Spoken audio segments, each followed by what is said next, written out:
নমস্কার বন্ধুরা, জ্যোৎস্নার রীতিকথায় আরেকটি নতুন পর্বে তোমাদের সকলকে স্বাগত জানাই। বন্ধুরা, আজকে পর্বে তোমরা জানতে পারবে 2024 সালের ভাদ্র মাসের অমাবস্যা কৌশিকী অমাবস্যা কত তারিখে পড়েছে, তার পূর্ণাঙ্গ সময়সূচি এবং এই অমাবস্যার গুরুত্ব বা মাহাত্ম্যটা কতটা তাও তোমরা জানতে পারবে। ভালো লাগলে অবশ্যই শেয়ার করে দিও আর একটা লাইক করে দিও। যেসব বন্ধুরা আমার ইউটিউব চ্যানেল থেকে দেখছো তারা আমার চ্যানেলটিকে সাবস্ক্রাইব করে রেখো, আর যেসব বন্ধুরা আমার ফেসবুক পেজ থেকে দেখছো তারা আমার পেজটিকে ফলো করে রেখো, যাতে পরবর্তী ভিডিও নোটিফিকেশন সবার আগে তোমাদের কাছে পৌঁছে যায়। বন্ধুরা, 2024 সালে ভাদ্র মাসে কৌশিকী অমাবস্যা কবে পড়েছে এই নিয়ে অনেক মতদ্বন্দ্ব রয়েছে। তাই আজকে পর্বে তোমরা জেনে নাও তার পূর্ণাঙ্গ সময়সূচি।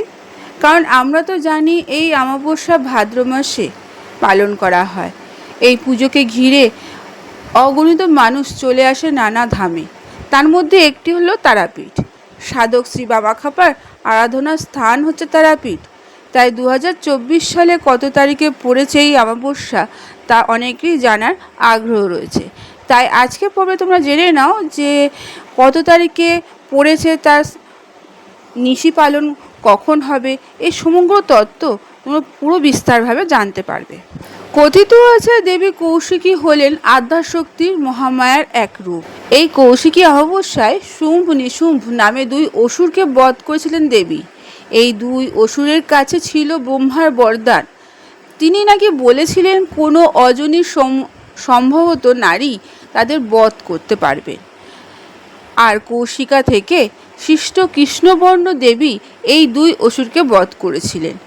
এই অমাবস্যাতেই তিনি বধ করেছিলেন বলেই এই অমাবস্যাটার নাম কৌশিকী অমাবস্যা, যেটি ভাদ্র মাসে পালন করা হয়ে থাকে।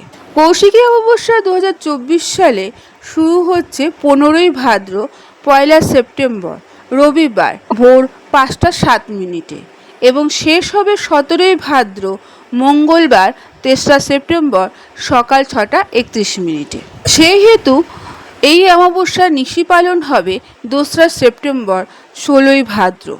ভাদ্র মাসে এই কৌশিকী অমাবস্যার তিথিতে বিশেষ তন্ত্রমন্ত্রের ক্রিয়া চলে। তারাপীঠে মহাশ্মশানে গোটা রাত ধরে এই আরাধনা চলে। কথিত রয়েছে যে এই তারাপীঠে কৌশিকী অমাবস্যার দিনে সাধক বামাখাপা সিদ্ধি লাভ করেছিলেন। তন্ত্রমতে এই রাতকে তারা রাত্রিও বলা হয়ে থাকে। মনে করা হয় যে কৌশিকী অমাবস্যার এই পূর্ণ তিথিতে স্বর্গ নরক এই দুই দ্বার কিছু মুহূর্তের জন্য উন্মুক্ত হয়। এই সময় ধনাত্মক অথবা ঋণাত্মক শক্তি নিয়ে সাধক তার সাধনা সম্পন্ন করতে পারে। এতে অনেকে সিদ্ধি লাভ করে থাকে। সেদিন থেকেই তন্ত্র সাধনার জন্য এই দিনটি খুবই গুরুত্বপূর্ণ। তাই কৌশিকী অমাবস্যার দিন যদি তোমরা পুজো করে থাকো তাহলে তোমাদের মনের সমস্ত মনস্কামনা পূর্ণ অবশ্যই হবে, কিন্তু সেটা ভক্তি সহকারে করতে হবে।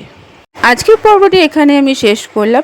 এতক্ষণ আমার চ্যানেলটির পাশে থাকার জন্য এবং ভিডিওটি দেখার জন্য তোমাদেরকে অসংখ্য ধন্যবাদ।